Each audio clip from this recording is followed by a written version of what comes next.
दोस्तों ये रियल उपनिषद बुक है। पिछले वीडियो पे हमने जहाँ तक पढ़ा था उसके बाद आज यहाँ से शुरू करते हैं।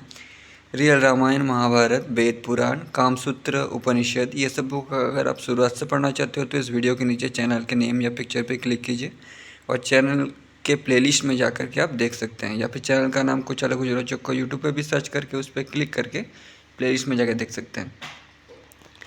जो चितत्यहीन परम पद को पा चुके हैं और जो संकल्प काल को व्यर्थ कर चुके हैं वे दोषों से मुक्त हो जाते हैं और ब्रह्म को प्राप्त कर लेते हैं। जो मन को त्याग कर विमनस्क हो गए हैं उनका शांत चित्त उनकी मेधा को प्रवृत्त करता है।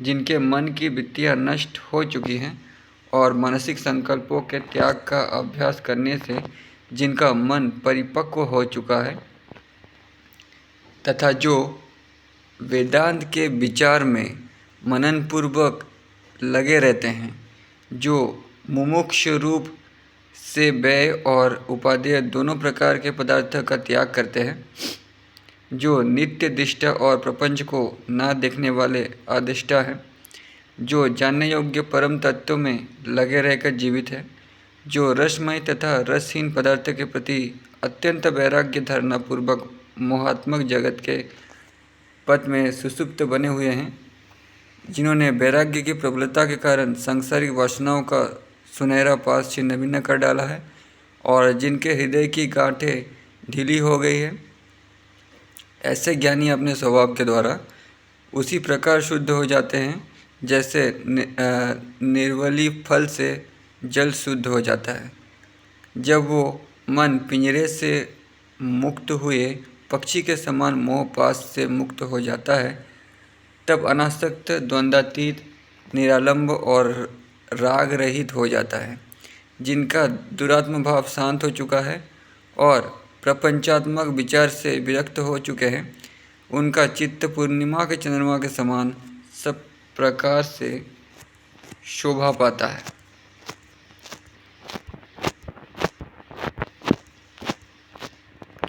जो मनुष्य सत असत के मध्य से इस प्रकार देखता है कि ना मैं यहाँ हूँ और तथा अन्य कुछ भी यहाँ नहीं, मैं संपूर्ण दोषों से रहित ब्रह्म हूँ यानी आत्मा, वही यथार्थ देखने वाला है। जैसे दर्शन दृष्टा और दृश्य की और बिना राग के ही मन खिंच जाता है। जैसे राजा जनक को अष्टावक्र जी ने कहा था, अष्टावक्र गीता में कृष्ण ने अर्जुन से कहा था, मैं ये हूँ, मैं ब्रह्म हूँ। तो ये उन्होंने सब वेद ही पढ़ा था, इसलिए ऐसा बोल पाए थे। वैसे ही ज्ञानी जन बिना राग के ही कर्तव्य कर्म करते रहते हैं। जैसे अनुग्रहित चौर्य कर्म को त्याग कर मंत्री निभाता है। तो मेरे अष्टावक्र गीता और भगवद गीता के भी वीडियोस आप देख सकते हैं, ठीक है, डिटेल में समझने के लिए। वैसे ही भले प्रकार विचार कर भोगा हुआ भोग संतुष्टि का कारण बनता है। जिन गांव में जाने की कभी इच्छा भी नहीं की थी, उस गांव के मार्ग पर अकस्मात आ जाने पर जिस प्रकार राहगीर उस मार्ग को देखता तथा आश्चर्यान्वित होता है, उसी प्रकार ज्ञानी पुरुष भोगात्मक ऐश्वर्य को आश्चर्य से देखते हैं। नियंत्रित मन थोड़े से भोग को ही बहुत अधिक समझता हुआ उसे क्लेशप्रद मानकर पीछा छुड़ाना चाहता है। जिस राजा के लिए शत्रु द्वारा आक्रांत न होने पर राज्य के सभी भोग तुच्छ बने रहते हैं, वही राजा शत्रु के बंधन से छूटने पर भोजन के एक ग्रास से ही तृप्त हो जाता है। हाथ से हाथ को मलकर, दांत से दांत को चबाकर और अंग से अंग को खींचकर पूर्ण पराक्रम द्वारा मन को जीतने का यत्न करो। इस विश्वरूप सागर से मन को जीतने से बढ़कर अन्य कोई उपाय नहीं है। उस घोर नरक में दुष्कर्म रूपी मदुत्पन्न गजराज चित्ररन कर रहे हैं। आशा रूपी अस्त्रों से सुसज्जित इंद्रिय रूप शत्रुओं पर विजय प्राप्त करना अत्यंत कठिन है। जो चित्त के अहंकार का दमन करते हैं और जो इंद्रिय रूप शत्रु को जीत चुके हैं, उनकी भोग लिप्सा हेमंत में कमल छुप के नष्ट होने के समान ही नष्ट हो जाती है। देह तला रूपी वासना हृदय में तभी तक टिक सकती है जब तक मन की एकाग्रता के अभ्यास द्वारा उस पर नियंत्रण नहीं कर लिया जाता। विवेकी पुरुष अपने मन को वित्त के समान आज्ञाकारी बना लेते हैं। वो उनके सभी प्रयोजनों का मंत्री के समान पावन करते हैं। मैं समझता हूँ कि वो संपूर्ण इंद्रिय को वशीभूत कर लेता है, इसलिए सामंत के समान भी है। मनन करने वाले पुरुष का मन लालन करने से स्नेहमयी ललना के समान और पालन करने से पिता के समान है। शास्त्र की अनुकूलता से और आत्मानुभव से गाप्त प्रकाश और बुद्धि के द्वारा मन रूपी पिता परम सिद्धि को देने वाला है। आत्मगुणी से तेजस्विता को प्राप्त हुआ मन रूपी मणि हृदय में शोभा पा रहा है। ये सुदृढ़ स्वच्छ अत्यंत हृष्ट भले प्रकार चैतन्य तथा भली भांति नियंत्रित है। ये विभिन्न प्रकार के कीचड़ों से मलिनता को प्राप्त हो रहा है। हे पुत्र, इस मन रूपी मणि को विवेक रूपी जल से स्वच्छ कर डालो, यही तुम्हें तेजस्विता प्राप्त करेगी। विवेक के आश्रय से बुद्धि को सत्य को साक्षात करने में लगाओ। इस उपाय से तुम्हारे इंद्रिय रूपी शत्रु पुनः छिन्न भिन्न हो जाएंगे और इसके फलस्वरूप तुम इस विश्व समुद्र से पार हो पाओगे।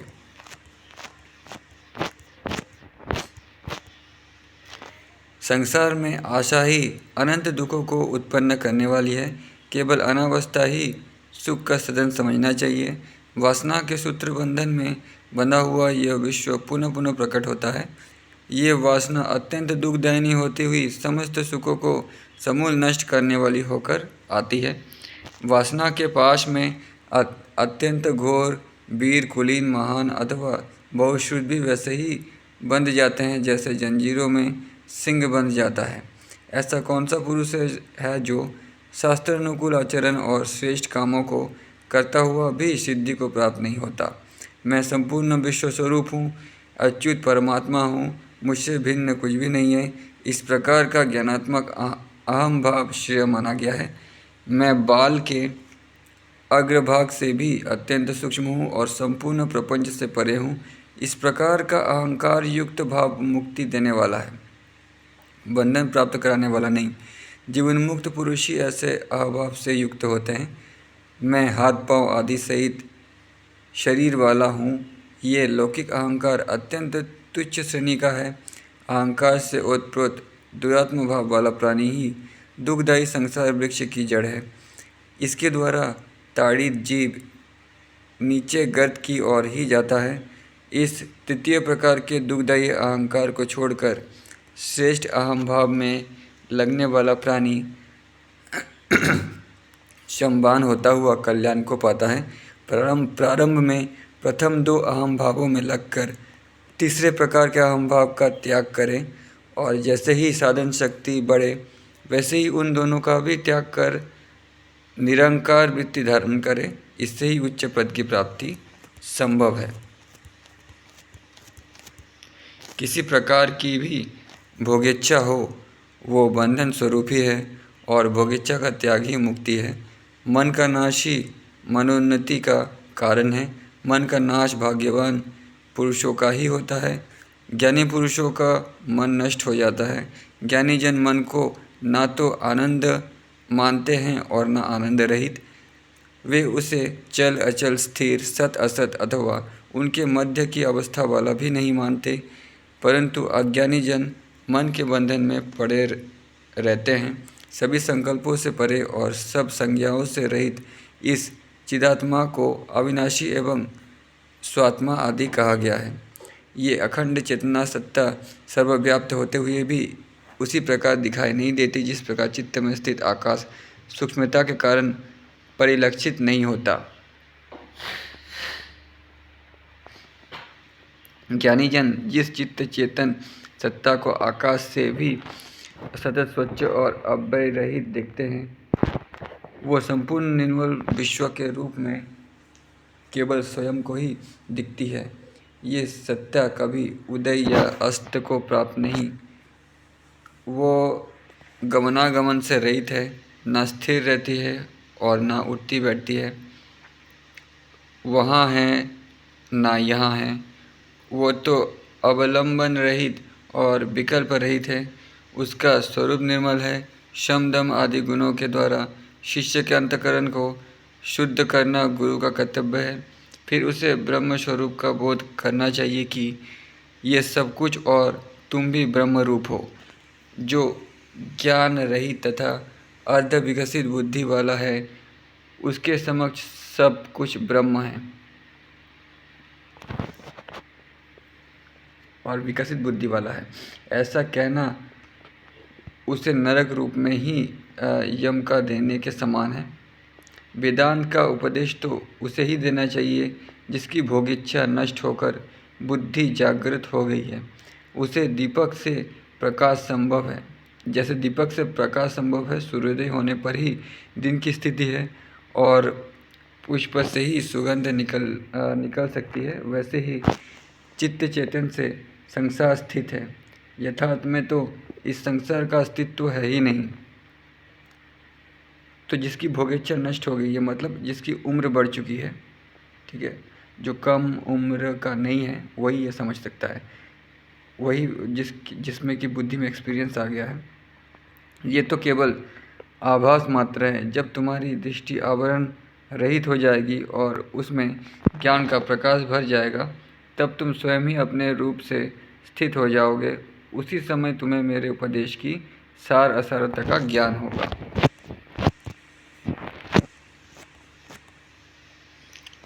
श्रेष्ठ अविद्या स्वार्थ को नष्ट करने के लिए ही उद्यत है।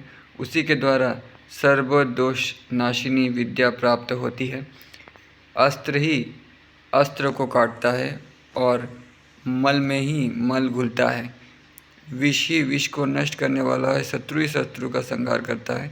इसी प्रकार ये भूत माया अपने ही नाश द्वारा प्रसन्न होती है, जिसका स्वरूप दृष्टिगोचर नहीं होता। जब ये दिखाई देती है तभी नाश को प्राप्त होती है, परंतु इसे माया न मानकर सब कुछ ब्रह्म मानना ही मोक्ष प्राप्ति का साधन है। भेद का दिखाई देना ही अविद्या है, इसलिए भेद दृष्टि का त्याग करना ही श्रेयस्कर है।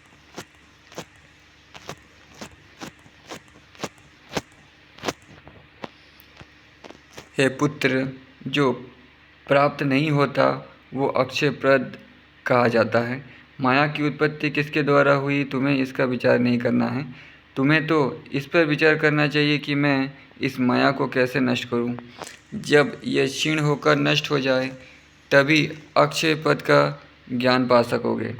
ये यहाँ से प्रकट होती है, इसका जैसा स्वरूप है, जैसे यह नष्ट होगी, इसका विचार करते हुए इस रोग के मन की ही चिकित्सा करनी चाहिए, जिससे ये तुम्हें बारंबार जन्म मरण के चक्र में ना डाले और चित्त रूपी समुद्र स्वयं अभिवासित हो उठे।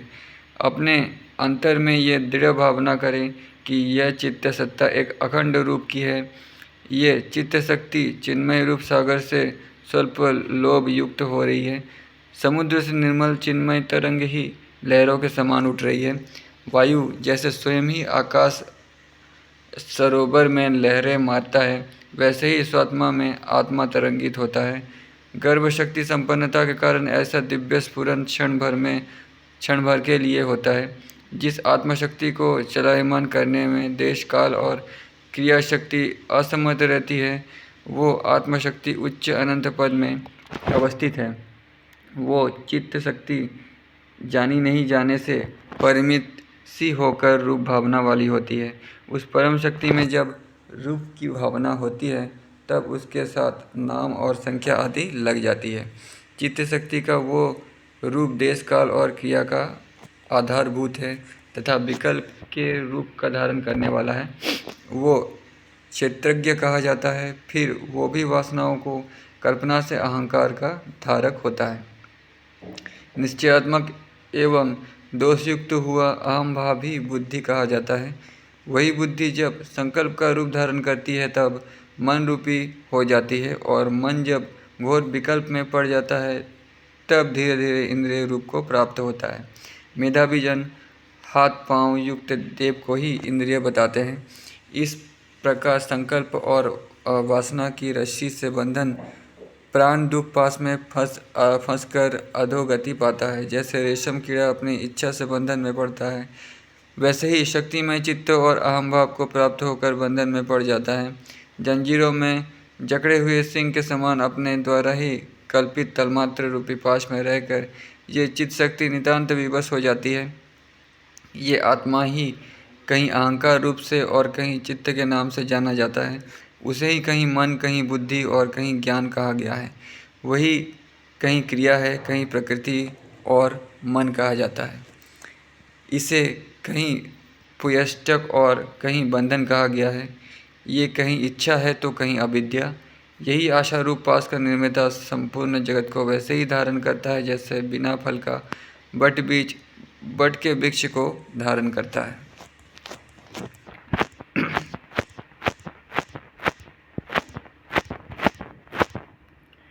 हे ब्राह्मण, जैसे हाथी कीचड़ में फंस जाता है, वैसे ही यह मन चिंता रूपी अग्नि की ज्वाला में जलाया हुआ क्रोध रूप अजगर द्वारा काटा हुआ और काम रूपी समुद्र के भंवर के जाल में पड़ा हुआ है।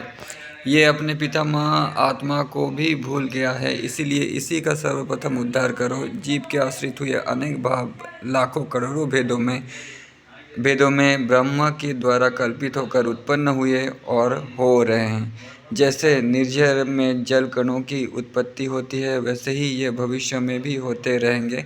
कुछ भाव तो सैकड़ों बार उत्पन्न हो चुके हैं, कुछ असंख्य बार उत्पन्न हुए हैं, कोई 2-3 बार ही उत्पन्न हुए, और कुछ तो ऐसे हैं जो प्रथम बार ही जन्म ग्रहण कर रहे हैं। इन सब ने विभिन्न नाम रूप धारण किए हैं। कोई सूर्य, चंद्रमा, हरि, शिव, वरुण, ब्रह्मा आदि के रूप में हैं, तो कोई किन्नर, यक्ष, गंधर्व और नाग रूप में प्रकट हुए हैं। अच्छा, तो यही लोग हैं जो इस रूप में हैं। कुछ ने ब्राह्मण, क्षत्रिय, वैश्य, शूद्र आदि नाम धारण किए हैं। कोई ताड़, तमाल, कदम्ब, नींबू, आम, तृण, औषधि वृक्ष, मूल, पत्र एवं फल बन गए हैं। तो कोई विभिन्न पर्वतों के आकार में स्थित होकर पर्वत, मेरु, मलय, महेंद्र आदि कहे जाते हैं। कोई जल राशि के रूप में, कोई समुद्र, दूध, घृत, इक्षु, रस आदि के रूप में स्थित हुए हैं। कुछ ने महती दिशाओं का रूप धारण किया है, तो कोई अत्यंत वेग वाली नदी के रूप में प्रवाहित हो रहे हैं। जैसे हाथ से गेंद को बारंबार गिराते हुए उछालते हैं, उसी प्रकार कुछ को मृत्यु बारंबार ताड़ित करती है। अनेकों ऐसे हैं कि आकाश में उठते और फिर नीचे गिर जाते हैं। अनेक मनुष्य ऐसे हैं जो विवेकी होकर भी अच्छे कर्म नहीं करते और हजारों जन्म भोग लेने पर भी उनका आवागमन नहीं मिटता। आत्मतत्व जब दिशा और काल के प्रभाव से तथा अपनी शक्ति के द्वारा देह धारण करता है, तब यही वासना से प्रभावित संकल्पों की ओर जाने वाले चंचल मन के रूप में हो जाता है। वो संकल्प से ओतप्रोत मन शक्ति क्षण भर में ही स्वच्छ आकाश की भावना वाली हो जाती है। उनमें शब्द रूप बीज के अंकुर फूटते हैं। फिर वही मन अधिक घनीभूत होकर स्पंदन क्रम के कारण वायु स्पंदन के भाव में रमता है। उसमें स्पर्श रूप बीज के अंकुर लगते हैं। फिर दृढ़ अभ्यास से शब्द स्पर्श रूप आकाश की उत्पत्ति होती है और वायु की टक्कर से अग्नि प्रकट होते हैं। वो अग्नि रूप तन्मात्रा के हयोग से त्रिगुणात्मक हो जाता है और उन तीनों गुणों के साथ मिलकर मन रस तन्मात्रा की भावना करता है। उस समय वो जल के शीतल गुण का चिंतन करता हुआ जल का अनुभव करने लगता है। फिर वह 4 गुणों वाला होकर गंध तन्मात्रामय होकर पृथ्वी का अनुभव करता है। इस प्रकार 5 तन्मात्राओं से युक्त होकर वो अपनी सूक्ष्मता त्याग कर आकाश में अग्नि की चिंगारियों के रूप में स्फुरित होते हुए शरीर को देख पाता है। वो शरीर ही अहंकारों कलयों से युक्त और बुद्धि बीज से समन्वित पुर्यष्टक कहा गया है। वो प्राणियों के हृदय कमल में मंडराने वाले भौरे के समान है। जैसे पाक कराने पर बिल्व फल स्थूलता को प्राप्त होता है, वैसे ही उस सूक्ष्म शरीर में तीव्र संवेगात्मक तेजस्वी शरीर की भावना होने पर स्थूल हो जाता है। वो तेज उस स्वच्छ आकाश में मूषा में लगाए हुए सोने के समान स्फुरित होता और अपने स्वभावानुकूल ही घटित हो जाता है। वो ऊपर सिर के समान, नीचे पाँवों के समान, पार्श्व में भुजाओं और मध्य में उदर के समान होता जाता है। इस प्रकार पूर्ण शरीर को प्राप्त हो जाता है। वही शरीर बुद्धि, बल, वीर्य, उत्साह, विज्ञान और वैभव से संपन्न हुआ सब लोगों का पितामह ब्रह्मा बन जाता है।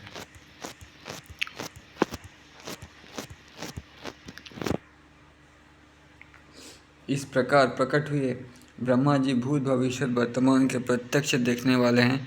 उन्होंने अपनी सुंदर देह को देखकर विचार किया कि इस चिन्मात्र रूपी परमाकाश का आदि अंत नहीं दिखाई देता, इसमें सर्वप्रथम क्या हो। ऐसा विचार करते हुए उनकी आत्मदृष्टि चैतन्य हुई और उन्हें अतीत में हुई सृष्टि के अनेक सर्ग दिखाई दिए। उससे उन्हें ये सब धर्मों और गुणों के क्रम याद हो आए। उन्होंने अपने संकल्पों के द्वारा ही लीलापूर्वक विभिन्न प्रकार के रंग, रूप और आचार विचार वाली प्रजा को उत्पन्न किया। उनके धर्म, अर्थ, काम, मोक्ष की सिद्धि के लिए उन्होंने चित्र विचित्र पदार्थों, पद्धतियों, शास्त्रों और स्वर्ग नरक आदि की कल्पना की।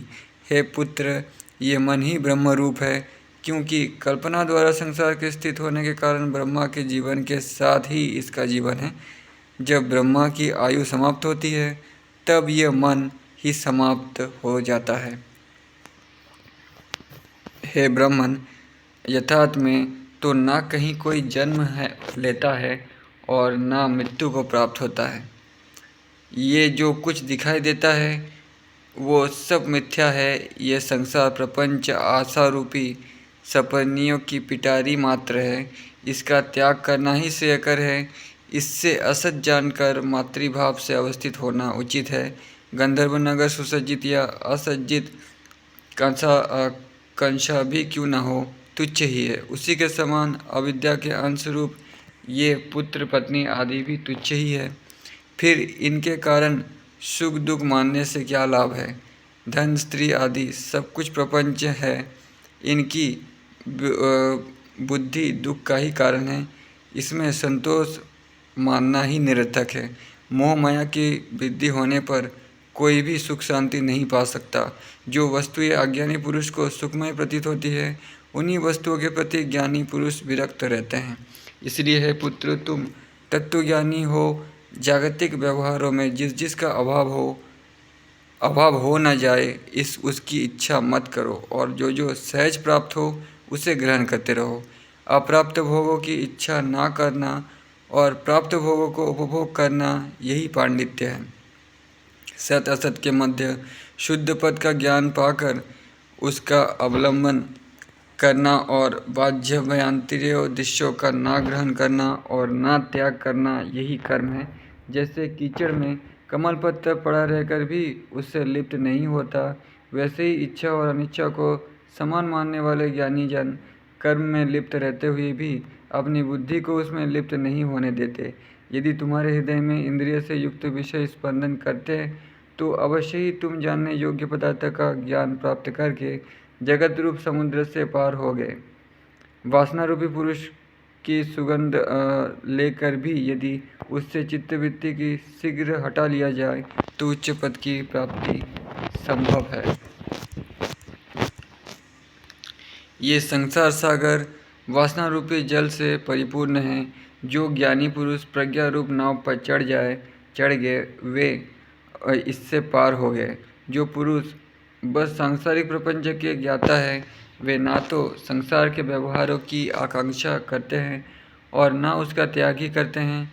वे सभी व्यवहारों में अनासक्त रहते हैं। विद्वानों ने संकल्प का अंकुरित होना आत्मतत्व रूप चैतन्य का विषयों की ओर दौड़ने को ही माना है, क्योंकि संकल्प धीरे धीरे दृढ़ हो जाते हैं और तब उनसे चित्ताकाश आच्छन्न होकर जड़त्व को प्राप्त होता है।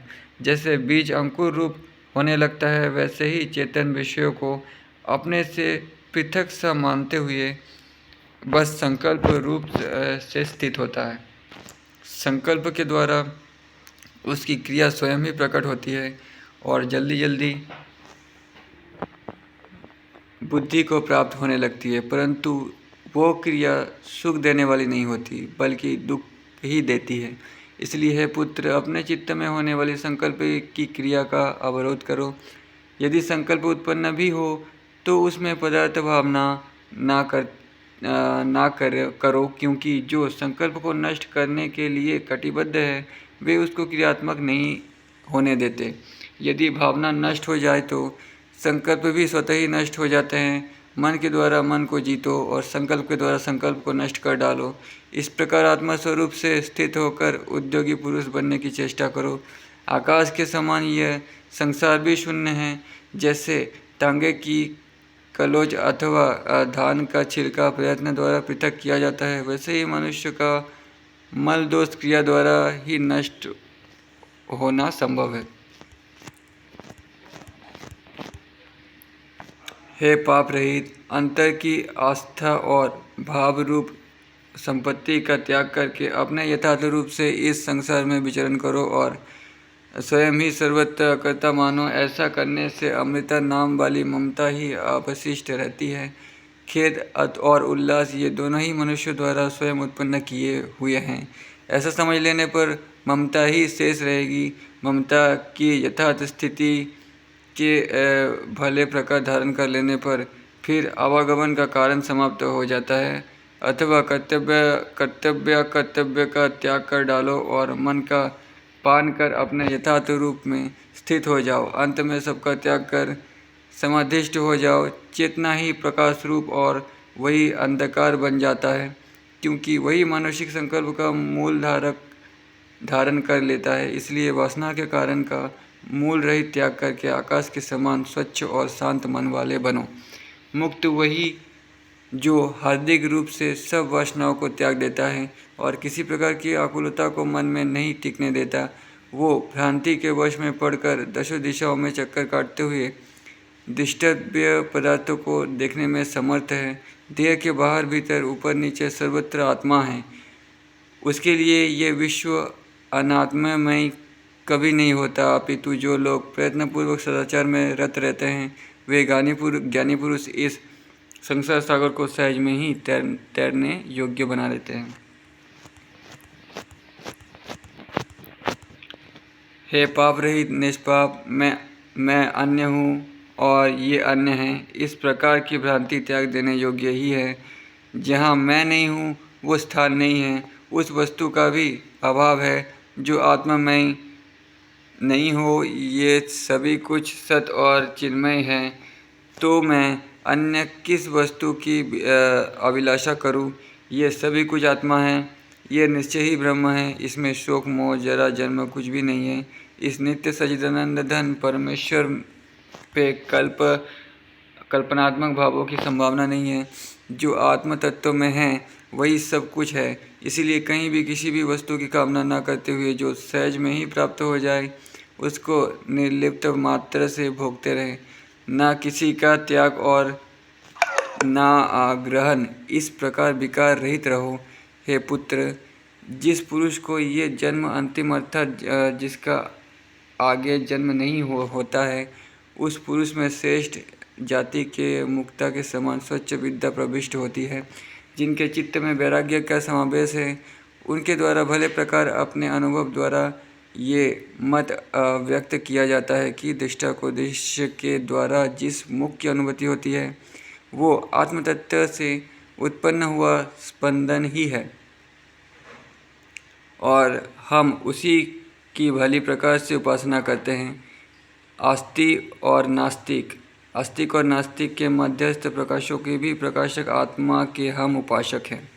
ये आत्मा हमारे हृदय में महेश्वर रूप में स्थित हैं। जो व्यक्ति उस शाश्वत आत्मा को छोड़कर अन्य वस्तु की उपलब्धि के लिए प्रयत्नशील है वे अपनी हस्तगत कौस्तुभ मणि का परित्याग कर अन्य रत्न की कामना करते हैं। ये इंद्रिय रूपी शत्रु सबल हो या बलहीन विवेक रूपी द्वंद्व से बारंबार ताड़न करने योग्य है। जैसे इंद्र अपने वज्र के प्रहार द्वारा बड़े बड़े पर्वतों को भी गिरा देते हैं, वैसे ही विवेक बुद्धि के द्वारा इंद्रिय सभी शत्रुओं को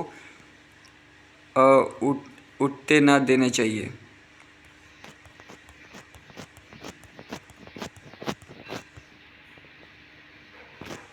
तो दोस्तों वीडियो बहुत बड़ा हो गया है, तो आज की वीडियो पे इतना ही। इसके बाद नेक्स्ट वीडियो पे पढ़ेंगे यहाँ से। तब तक के लिए धन्यवाद।